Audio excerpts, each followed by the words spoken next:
मध्य प्रदेश सरकार पर वादाखिलाफी का आरोप लगाते हुए नाराज सरकारी डॉक्टर बुधवार से अनिश्चितकालीन हड़ताल पर चले गए हैं। इसके पहले मंगलवार को सरकारी अस्पताल के डॉक्टरों ने 2 घंटे की सांकेतिक हड़ताल की, लेकिन बुधवार से डॉक्टर पूरी तरह से कामकाज बंद करके हड़ताल पर है।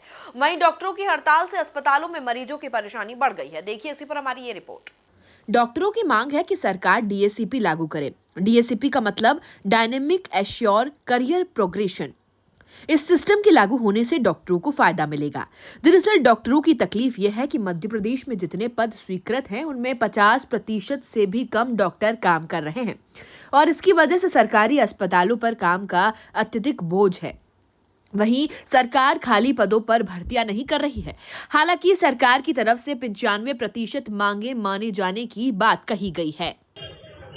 अगर 95% मांगे मान ली गई हैं तो ये मांगे शायद मैं समझता हूँ कि 10 साल पहले भी मान ली गई थी, 17 फरवरी को भी मान ली गई थी। सब कुछ हो रहा है, कहाँ है? मतलब क्या ये बातों से ही मान ली जाती? आदेश कहाँ है? और हम ये कह रहे हैं कि जब एक सहमति बनी थी हमारी, उसके आदेश हैं कहाँ?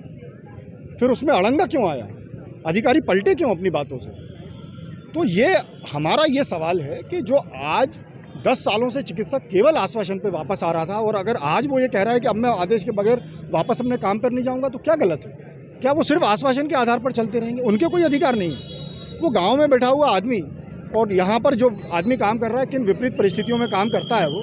कहीं लाइट नहीं, कहीं पानी नहीं, कहीं बिजली नहीं, उसके बच्चों के पढ़ने के लिए वहाँ पर स्कूल नहीं, कोई बड़े अधिकारियों की तरह उसके पास सुख सुविधा के साधन नहीं, उसके बाद भी काम कर रहा है। कोविड जैसी परिस्थितियों में आपने देखा होगा कि क्या काम किया है हम लोगों ने। 3 साल तक कोई आदमी 6-6 महीने तक अपने घर नहीं गया और इतना काम करने के बाद, इतनी मेहनत करने के बाद, प्रदेश को इस विपदा से निकालने के बाद आप ये कहेंगे कि बस अब हम कोई आपको लाभ नहीं देंगे, आपके कोई अधिकार नहीं देंगे, तो फिर मुझे लगता है कि अब इसके बाद बचा क्या हमारे पास में? ये आंदोलन के अलावा हमारे पास कोई रास्ता नहीं। आज भी शासन के पास समय है, हम बिल्कुल, हमारे दरवाजे खुले हुए हैं। आज भी शासन हमको बुला के ये कह दे कि ये आपकी बातें हैं, ये हम आदेश आपको दे रहे हैं, कृपया करके वापस जाइए। हम राजधानी भोपाल की बात करें तो यहाँ पर गैस राहत अस्पताल भी बने हुए हैं। उसके डॉक्टर्स की पीड़ा अलग है, जिसको उन्होंने हड़ताल के माध्यम से जाहिर किया।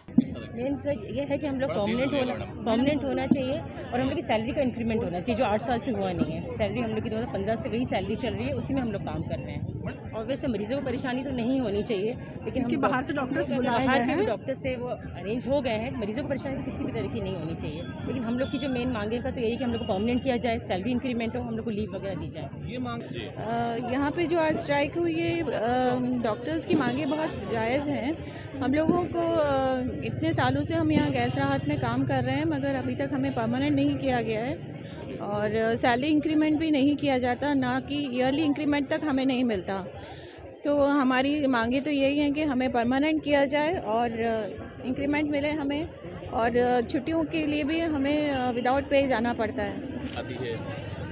जी, नियुक्ति की जाती है क्योंकि सरकार का भी फ़र्ज़ बनता है कि वो मरीज़ों को तकलीफ़ ना होने दे, इसलिए वो नियुक्ति की जाती है। जैसे कि अभी स्ट्राइक हुआ है तो दूसरे अस्पतालों से डॉक्टर्स को बुलाया गया है जो अभी अस्पताल में काम कर रहे हैं, जूनियर डॉक्टर्स को, ताकि पेशेंट को कोई तकलीफ ना हो और इमरजेंसी सुविधाएं उनको मिलती रहे। फिलहाल डॉक्टरों की हड़ताल खत्म होने की कोई संभावना दिखाई नहीं दे रही है, जिसके चलते प्रशासन ने सरकारी अस्पतालों में प्राइवेट डॉक्टर की व्यवस्था की है। Bureau report, MP news, Bhopal.